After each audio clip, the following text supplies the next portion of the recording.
Nos vamos a ir a hablar con el Colegio Regional de Notarios. Ellos nos van a aclarar algunas dudas acerca de los trámites que tenemos que seguir a la hora de comprar una vivienda. Así que estos son los dos temas y todas las dudas que nos van a solucionar en la tarde de hoy. Esto es Guadalajara al día y comenzamos.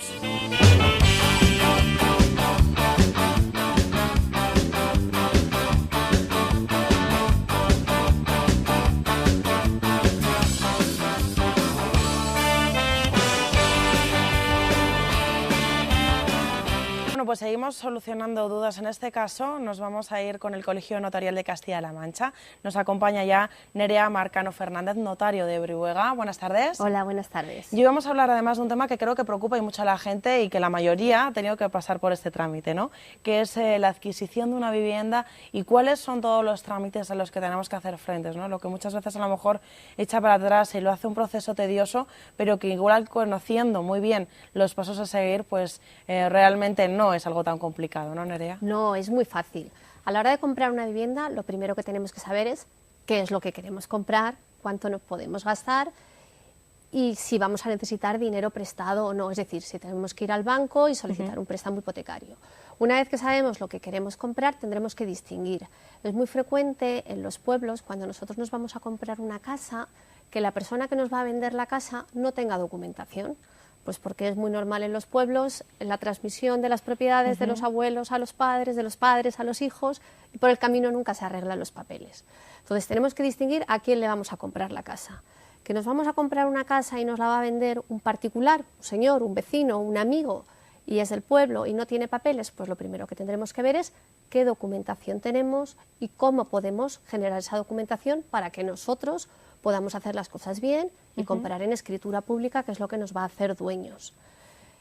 Si por el contrario lo que nos vamos a comprar es una casa que nos vende una promotora, una inmobiliaria, normalmente ya lo que es la documentación base de esa estructura hasta tener nuestra casa estará ya realizada. Entonces eso es lo primero que tenemos que saber, a quién le vamos a comprar. ¿Cómo podemos consultarlo? Pues lo primero que podemos hacer es acudir a la notaría. En la notaría nos van a informar, nos van a solicitar una nota al registro de la propiedad para saber si lo que nosotros compramos está previamente realizada toda la documentación o no y en qué estado. Porque puede ser que nosotros nos vayamos a comprar una casa y resulta que cuando vemos la documentación esa casa está hipotecada o está embargada porque el señor tenía deudas anteriores. Entonces, lo primero que tenemos que saber es en qué estado se encuentra lo que nos vamos a comprar. Y una vez que vemos que toda la documentación está correcta o se puede generar, pues ya iniciamos el procedimiento de la compraventa pura y dura.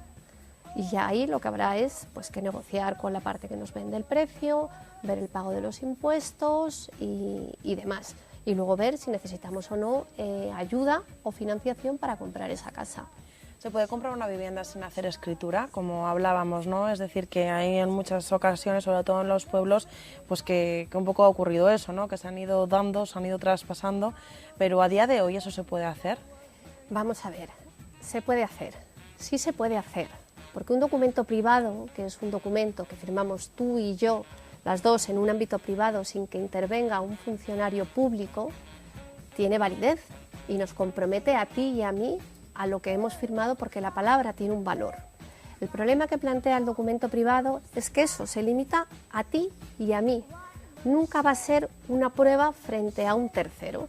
Entonces es un inconveniente. Claro. Antiguamente la palabra tenía mucho valor porque eran sociedades rurales, sociedades muy chiquititas, en las que intervenían el señor que compraba, el señor que vendía y dos testigos. Pero hoy en día, que la vida ha evolucionado mucho, lo conveniente es siempre hacer la compraventa en escritura pública. ¿Por qué? Porque la escritura pública es un documento público que interviene el notario. Y al intervenir el notario se garantizan muchas cosas. Primero, que las partes van de forma voluntaria, que a las partes se las ha asesorado bien, se les ha explicado el contenido de lo que van a firmar, saben cuáles son sus obligaciones y además el documento que van a firmar cumple todos los requisitos que exige la ley.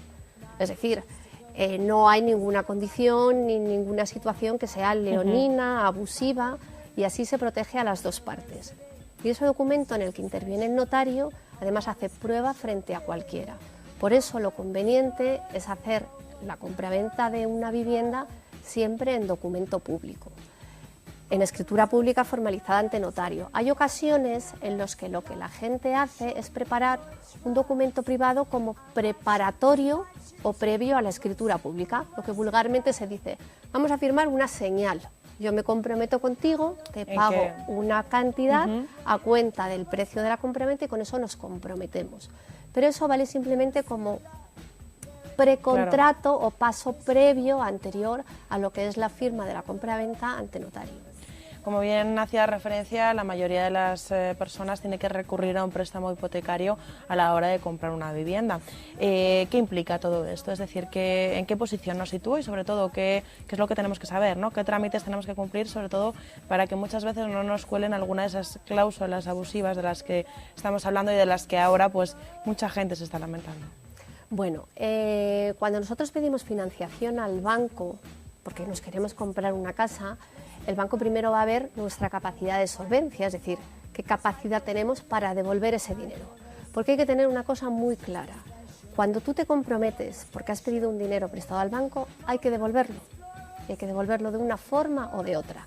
Entonces, firmar una hipoteca no es una cosa que puedas hacer a la ligera, es una cosa muy seria, porque tú vas a garantizar que vas a pagar y por si acaso no pagas, garantizas ese pago con la vivienda que te estás comprando. Si por lo que fuera esa vivienda cuando se va a realizar no es suficiente, tú sigues teniendo una deuda con el banco. Entonces es muy importante intentar comprarnos algo que realmente, aunque las circunstancias vengan adversas, la situación se complique, tengamos una capacidad suficiente de poder pagarlo, es decir, no hipotecarse al 100%, que antiguamente se daban las hipotecas por unas cantidades muy elevadas, sino buscar una capacidad de pago que sea acorde a las circunstancias. Y una cosa que hay que tener en cuenta, que esto es muy frecuente, muchas veces los padres dicen, voy a ayudar a mi hijo a comprarse una vivienda, y se presentan como fiadores o avalistas. Cuando uno firma una hipoteca, contrae una obligación muy fuerte, y cuando uno firma como fiador o avalista, eso quiere decir que el que primero tiene que pagar es el señor que se está comprando la vivienda. Pero si por la circunstancia que sea, ese señor no logra pagar esa deuda, va a pagar el que ha venido detrás firmando, el fiador o avalista. Por eso oímos muchas veces, ay, es que yo ayudé a mi hijo y me he quedado sin mi casa. Hay que saber que la obligación que se contrae es muy fuerte y que actualmente en nuestra legislación, cuando uno se compromete a pagar, responde de sus deudas con todos sus bienes presentes y futuros. Por eso hay que tener en cuenta la capacidad económica. Y luego, cuando vamos a negociar con el banco, cuando nosotros pedimos prestado un dinero, no solo nos van a decir que tenemos que devolver lo que nos prestan, sino que nos van a cobrar una serie de comisiones. Van a estudiar si es viable o no la operación, es decir, si tenemos capacidad para pagarlo, y nos van a cobrar una comisión por eso. Nos van a cobrar una comisión por el mero hecho de prestarnos ese dinero. Va a haber otra serie de comisiones por el camino y unos intereses que tenemos que pagar a lo largo del préstamo, porque nos lo prestan durante un tiempo determinado. Y todas esas cuentas nos las tiene que prestar el banco de antemano y explicarlas suficientemente. Y si no, siempre se tiene el derecho de acudir a la notaría y ver la escritura pública con 3 días de antelación a la firma, para que ante cualquier duda o cualquier inseguridad el notario lo pueda resolver. Normalmente son los propios particulares quienes contratan la figura del notario para poder gestionar todos estos trámites.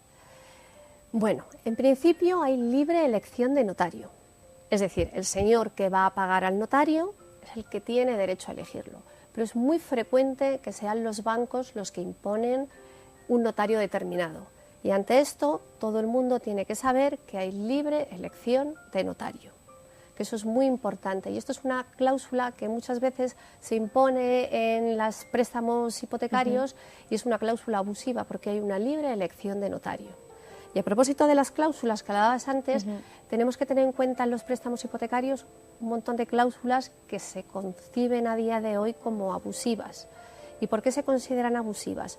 Porque las impone el banco sin que tú puedas negociar, sin que tú puedas decir, pues con esto estoy de acuerdo o con esto no estoy de acuerdo. Te obliga, vamos, a pasar por ahí. Te obliga a pasar por ahí. Y esas cláusulas, ahora lo que se trata de proteger mucho es al que compra su casa, su vivienda para vivir en ella, desarrollar su vida como quiera en esa casa, con la finalidad de evitar que ese señor, que por la circunstancia que sea, no pueda pagar la vivienda o no ha sido bien informado de sus obligaciones y al final le quiten su casa, los desahucios que estamos viendo, pues muchas cláusulas se consideran como abusivas y hay infinidad de ellas. Las que establecen pues que hay las cláusulas suelo o techo, es decir, unos intereses que pase lo que pase con el Euribor, tú siempre vas a estar ahí pagando un montón de dinero.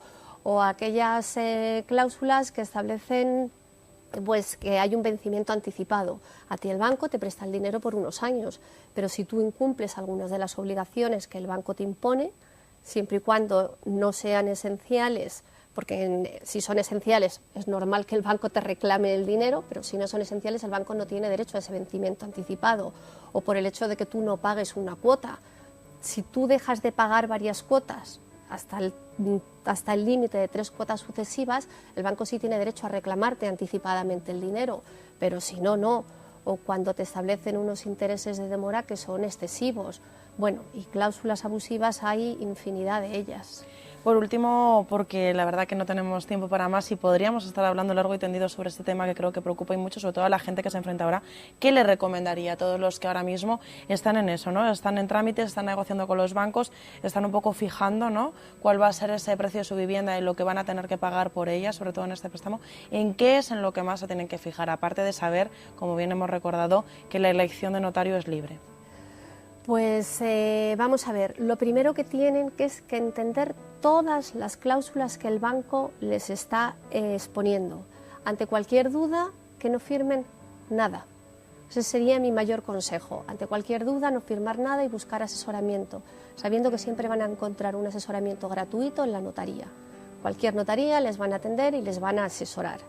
Y luego, ahora como hay tantísima competencia entre las entidades financieras, pues buscar la mejor opción ante cualquiera. La mejor opción en cuanto a los intereses, en cuanto a la duración del préstamo, en cuanto a las garantías que hayan que prestarse y sobre todo, buscar asesoramiento. Con el asesoramiento siempre tendrán las espaldas mucho más cubiertas. Pues muchísimas gracias, Nerea, la verdad, por todo lo que nos has enseñado esta tarde. Como bien hemos dicho, es un tema que no queda finalizado, que seguiríamos hablando sobre él porque tenemos pues eso que tener muy claro, ¿no? Y que episodios como los que estamos viendo ahora de causas de desahucio no se repitan, ¿no? Pensarnos las cosas muy bien antes, leer todo, estar bien informados y saber lo que vamos a firmar. Gracias. Pues nada, muchas gracias a vosotros. Gracias también a vosotros por habernos acompañado un día más. Mañana repetimos cita, como siempre, aquí en Guadalajara al Día.